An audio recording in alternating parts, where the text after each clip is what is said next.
Would the clerk please call House Resolution 128? Clerk, please report.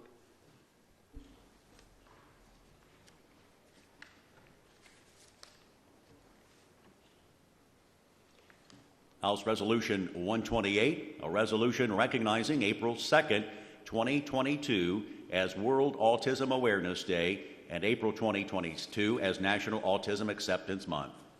Lady from Jefferson. Thank you. In honor of World Autism Awareness Day, I'd like to share the story of Austin Pope and his mother, Janet Pope. Janet is up there in the gallery. Go ahead and stand up for a second, Janet. And sitting beside her is my amazing mother, Ingrid Bojanowski. So, yeah. All right. Austin was born in 1992 and met all of his developmental milestones until he was about 21 months old, at which time he had a fairly dramatic regression. He lost social skills, stopped making eye contact, started limiting his diet, and lost language. He had about 100 words, and he lost all of them. This was 1994. Autism wasn't as prevalent.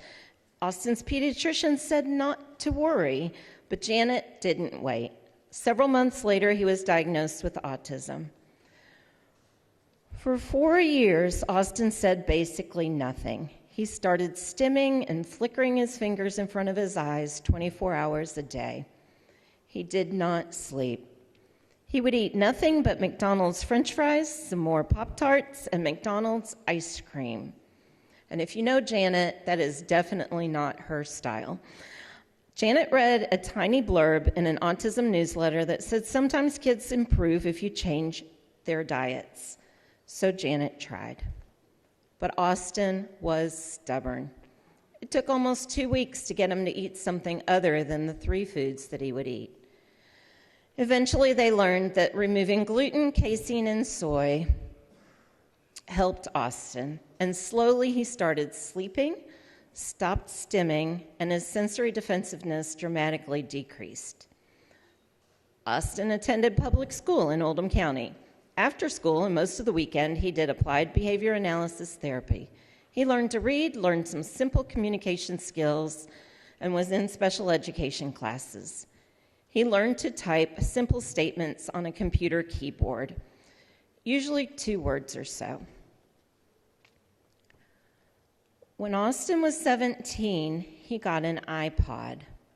He was still functionally nonverbal. One day he showed Janet the kind of touch screen on the iPad and sort of looked at her like, I really want to communicate with this. And so she said, "What are your sisters' names?" His typical reply on a computer keyboard was Natalie Laura. On the iPad, he typed, "Their names are Natalie and Laura."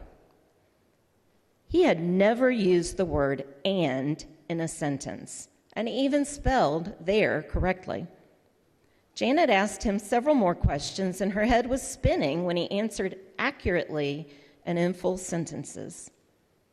The next morning, she asked him, "Who is the president?" He typed Barack Obama. She asked, "What's the significance of Barack Obama?" And Austin typed, "He's the first African-American president in the history of the United States." She asked him question after question, stunned that her son had knowledge that she never dreamed that he had. A few days later, she asked him, "What are the 7 wonders of the world?" He typed CHICHEN. Janet, thinking he had misspelled chicken, said, "Austin, chickens are not one of the 7 wonders of the world." Austin rolled his eyes at her, literally, and wrote, "Itza, Chichen Itza," and then listed the rest of them, the pyramids of Giza, the Great Wall of China. He was 17 and had never been in a regular ed class. They put him in one, and he loved it. He focused, he paid attention, he loved to absorb the knowledge. When Austin finished high school, Janet asked him what he wanted to do. College, he said. Austin is now 30 years old. He audits one course per semester at U of L. He takes the tests but doesn't write papers or do group projects. He loves knowledge and loves to have books read to him. He recently read James Michener's Texas and Nelson Mandela's A Long Walk to Freedom. He works at Walgreens in the Norton Commons YMCA. He has a few volunteer jobs, takes music lessons, ice skates, rides horses, and works out daily. Standing next to Austin every step of the way was his mother, Janet Pope. Being an autism mom is kind of like being in a special club. Nobody really wants to join this club, but when you do, you sometimes bond with other parents in a powerful way. You learn from each other, you celebrate amazing moments, like when a child first says mama. You cry together on tough days. Janet's impact has touched so many children and families. My son Brandon, Evan, Eric, so many more. A stranger can call her and she'll speak for hours, sharing her experiences and offering to help in any way possible. She was one of the founding members of Feet of Louisville, a program that was created by families for families of individuals with autism. Her daughter created the Autism License Plate, which continues to raise thousands of dollars for autism awareness programs. Being the parent of a child with a disability is generally a thankless job, but the often heavy world of parenting a child with autism is a bit lighter for those of us who are able to call Janet Pope our friend.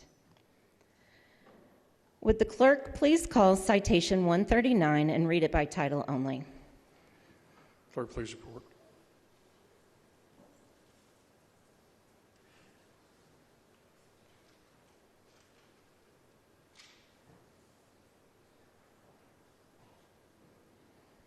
Citation 139, Representative Bojanowski, citation of appreciation.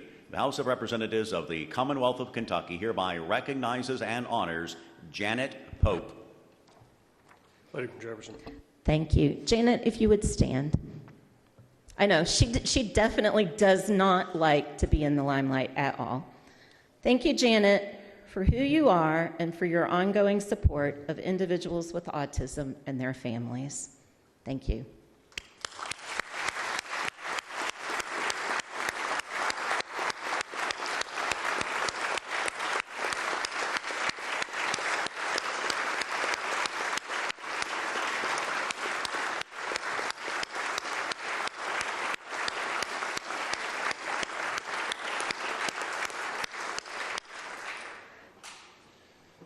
Lady from Jefferson, 32. Move adoption. Without objection, so ordered.